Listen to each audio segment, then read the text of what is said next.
नमस्कार शेतकरी मित्रांनो, आज आपण आपल्या जो कपाशीचा प्लॉट आहे तो जवळजवळ 10 दिवसाचा होत आलेला आहे आणि यासाठी आपण 19-19 हे लिक्विडद्वारे देणार आहोत।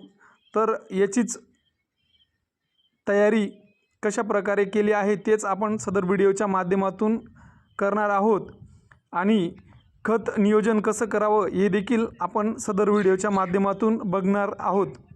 तत्पूर्वी तुम्ही जर आपल्या चॅनलवर नवीन असाल तर अशाच शेतीविषयक विविध माहितीसाठी आपल्या चॅनलला सबस्क्राईब करून घ्या आणि बेल आयकॉनला क्लिक करा।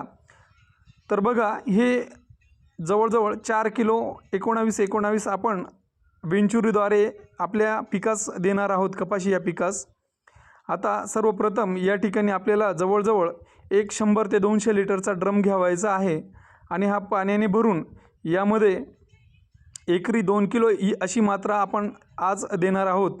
यामुळे आपल्या जी कपाशी पिकाला ग्रीनरी आणि तिची जी वाढ आहे ती अतिशय चांगल्या प्रकारे होणार आहे।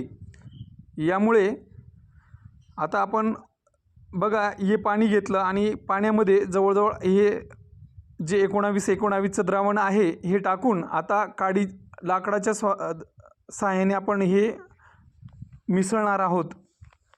आता मिसळल्यानंतर याचा जो रंग आहे असा निळसर रंगाचा होत असतो। तर आता बघा, तुम्ही 5 मिनटं किंवा 10 मिनटं वेट केल्यानंतर आपण हा जो पंप दिसत आहे तुम्हाला, या पंपामध्ये आपण सदर जे पाणी आहे लिक्विडचं ते पाणी या पंपात आपण टाकणार आहोत। आता पंपानुसार बघा, या ठिकाणी जी पाईपलाईनची मेन पाईपलाईन गेलेली आहे हिला सदर पंपाद्वारे वेंचुरीची गरज न असताना देखील आपण पंपाद्वारे सदर लिक्विड देणार आहोत। बघा, फक्त 10 मिनटं झाले आणि 10 मिनटामध्ये जवळजवळ आपल्या जो